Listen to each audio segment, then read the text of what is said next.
Centenario is the automaker's tribute to the 100th birthday of company founder Ferruccio Lamborghini. Only 20 coupes and 20 roadster versions of the car will be built, and it starts at 1.75 million euros. All that money will buy those lucky 40 people a few tech advancements and a look that is distinctly Lamborghini, where everything has been designed to maximize aerodynamics and downforce and keep heat in check. The Centenario is powered by naturally aspirated V12 with 770 horsepower. Redline has been increased to 8,600 RPM, and Lamborghini says this makes it the most powerful engine the company has ever made. Built with mostly carbon fiber, the car's dry weight is just over 3,300 pounds. 0 to 62 miles an hour can be achieved in 2.8 seconds, and the car's top speed is 217 miles an hour. The new rear-wheel steering system will help make the Centenario more agile at lower speeds and give it more stability at higher speeds. There's also an extending rear wing that provides more downforce. The first Centenarios will be delivered this fall, but if you want one, too freaking bad, because all 40 of them have already been sold out. This is the Huayra BC, and it's meant to do battle with cars like the LaFerrari. So you know Pagani means serious business with this one. The Huayra BC is named after Pagani's first ever customer, Benny Caiola. Power output has been squeezed to 789 horsepower and 811 pound-feet of torque from a 6-liter twin-turbo V12 that's built by AMG. That's hooked up to a unique 7-speed gearbox. It's an automated manual transmission that can shift in just 75 milliseconds compared to the standard car's 150 milliseconds. Top speed is estimated to be around 220 miles per hour, and the sprint to 60 miles an hour can take around 2.8 seconds. The front and rear subframes have been improved to provide better cooling for the BC, while other changes include new suspension components, 4-way adjustable dampers, and Brembo carbon ceramic brakes. A ton of aerodynamic enhancements, of course, are also part of the deal. Overall weight clocks in at under 3,000 pounds, and Pagani looked at every single detail when removing weight from the car. Only 20 of these Pagani Huayra BCs will ever be made, and if you wanted one, too bad, because all of them have already sold out before the car was even unveiled. And even if it wasn't sold out, they cost about 2.35 million euros, so it's not like we'd be able to afford it anyways. The poor man's Z06, it combines most of that car's performance goodies and capability, but without the supercharged engine. Instead, it makes do with the standard 6.2-liter V8 with only 460 horsepower that comes mated to either an 8-speed automatic or an exceptionally smooth 7-speed manual. Other toys include the Z06's magnetic ride control system, as well as revised stabilizer bars and unique springs, plus an electronic limited slip differential and plus-size Brembo brakes. On top of all this, you can of course opt for the Z07 package with carbon ceramic brakes and Michelin Pilot Sport Cup 2 tires that help it deliver 1.2 Gs of lateral cornering capability. Overall, Chevy says it's a second faster around its test track than the old ZR1. All this, and it looks fantastic too, both inside and out. I mean, just look at that outrageous blue interior. Outside, it's got that Z06 style grille and wider rear fenders. And let's not forget the classic hash marks on the front fenders.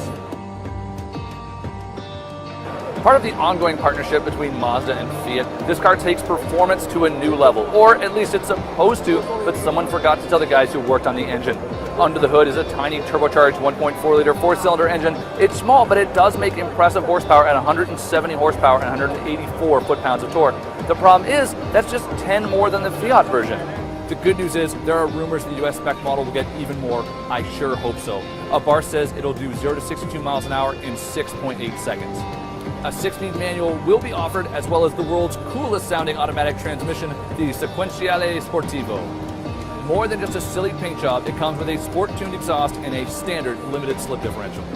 If you're an Italian car snob, you'll probably care that each one of these vehicles comes certified by an Abarth technician and comes with a special numbered plaque. You'll probably care less about the price, and that's a good thing because I don't know what it is yet, but I can tell you I bet it'll be one expensive Miata. The coupe's new look is highlighted by a long clamshell hood, new LED headlights, and a new take on that signature Aston Martin grille and taillights. The profile is arguably the coupe's best angle, as the gorgeously sloping roofline and exaggerated rear haunches easily makes this the best looking car in the whole lineup. The DB11 is built on a new aluminum architecture that is lighter and stronger. The Grand Tour is powered by a 5.2-liter twin-turbo V12 with stop-start, and the British automaker claims that this is the most efficient DB in its history. Hooked up to an 8-speed automatic transmission, it has 600 horsepower and 516 pound-feet of torque, making the DB11 the most powerful DB ever.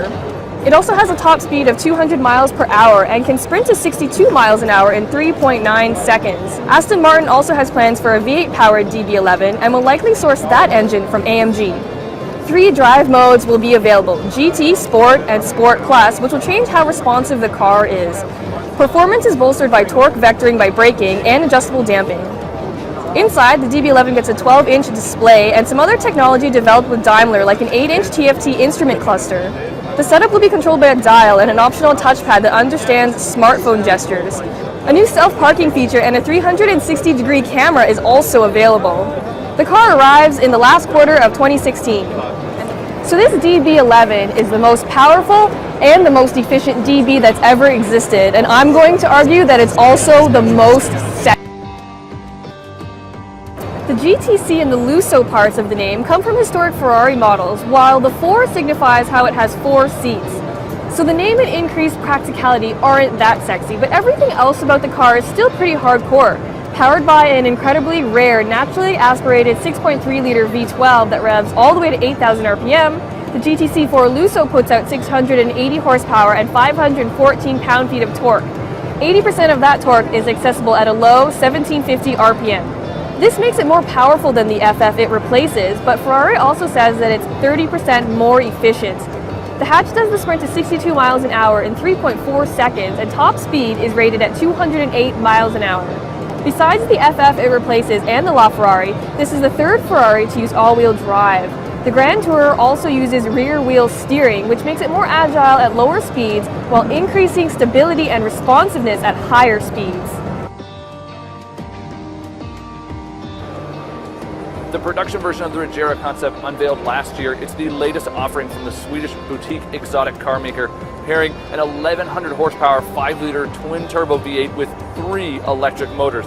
That'll send this Swedish rocket to 100 kilometers an hour or 62 miles per hour in just 2.8 seconds, 124 miles an hour in 6.6 seconds, and 186 miles an hour in 10.9 seconds. And it'll take roughly 20 seconds to reach its top speed of 255 miles an hour. And did I mention it looks just outrageous? Because it does, especially with that active rear spoiler and the brand's trademark doors. Weighing in at 3,505 pounds, it's roughly 900 pounds lighter than a Bugatti. If all of this impresses you and you've got $2 million to spare, the lineup starts right here to be one of the lucky 80 people who might own this fantastic piece of machinery. Its predecessor, the Chiron uses an 8-liter quad-turbocharged W16 engine, though power has been boosted to an incredible 1,500 horsepower and 1,180 pound-feet of torque. That makes this car the most powerful production car ever, with an output about 300 horsepower over the Veyron. Are you ready for some crazy numbers? This new French supercar can jump from a standstill to 60 miles an hour in under 2.5 seconds, and it can make the run to 186 miles per hour in just 13.6 seconds. This engine uses 32 fuel injectors, and of course it has extra measures for mass reduction. Thanks to these enhancements, it can inhale more than 60,000 liters of air per minute when running at full speed. That extra power compared to the Veyron comes courtesy of 4 larger turbochargers and a new 2-stage turbocharging setup. Off the line, only 2 of the turbos engage, while the second 2 activate at 3,800 RPM. Bugatti says this will eliminate turbo lag and deliver a perfectly linear power curve from 2,000 RPM up.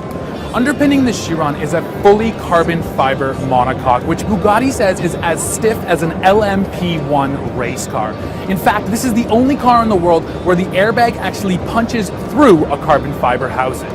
Top speed for the Chiron is going to be limited at 260 miles per hour, but that's only for road travel. So expect an even faster version to eventually become available, though it may not even be street legal.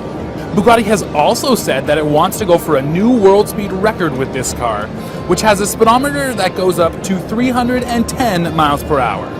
It might not quite make it to that mark, but expect it to be very fast. As can be expected from a car this expensive, the interior looks absolutely gorgeous and the leather looks so rich. Bugatti is only going to build 500 units of the Chiron, and the brand says that 1/3 of them are already spoken for. The price? Well, honestly, if you have to ask, you probably can't afford it, but each one of these cars is going to sell for 2.4 million euros. Porsche revived the 718 nameplate as an homage to the 718 sports car that won numerous races in the late 1950s and early 1960s. Porsche also brought back the designation so folks won't be confused between this car and all of those new 911 turbos. The standard Boxster uses a new 2-liter flat-4 turbo engine that cranks out 300 horsepower and 280 pound-feet of torque, while the Boxster S model comes with a 2.5-liter turbocharged mill, developing 350 horsepower and 309 pound-feet of torque. According to the brand, this new engine should help to enhance fuel economy by up to 14%. Both of the engines are paired to a 6-speed manual transmission as standard, although the PDK automatic is available as an option. Jumping from 0 to 60 miles an hour will take 4.5 seconds in the standard car, while the S model will do it in 4 seconds flat. To make sure the car can handle that new turbo power, Porsche has also retuned the suspension and added larger brakes. Now, the styling on the 718 Boxster looks very similar to the old car, but Porsche says that every single body part except for the luggage compartment, windshield, and the convertible top has been changed. The 911R is powered by the same 4-liter flat-6 engine that lives in the 911 GT3 RS, which means this car gets 500 horsepower and 338 pound-feet of torque. As a result, it can accelerate from 0 to 60 miles an hour in 3.7 seconds and has a top track speed of 200 miles per hour. But the absolute best feature of all on this 911R is that every single one of these cars will come only with a 6-speed manual transmission. On the inside, the 911R comes equipped with full bucket seats with carbon fiber backrests, which are wrapped in a houndstooth design, paying homage to the original 911 from the 60s. It also gets a unique GT Sport steering wheel. Like the GT3 RS, this car also features standard rear axle steering, which Porsche says has been tuned to offer direct turn-in response and precise handling. To make sure it can stop, the R is fit with 16.1-inch front brake rotors and 15.4-inch rear brake rotors inside of 20-inch wheels. So sure, there's no large rear wing pushing it into the ground, but the R model does benefit from weight savings. About 100 pounds has been stripped from this car compared to the GT3 RS, and the R model tips the scales at 3,021 pounds. To save that weight, the front luggage compartment lid and front fenders are made from carbon fiber, while the roof is made of magnesium, which also helps to lower the vehicle's center of gravity. The back seats, interior insulation, air conditioning, and audio system have also all been stripped out of this car to help save weight. The 911R will reach US dealerships in late summer of 2016 with the base price tag just shy of $186,000.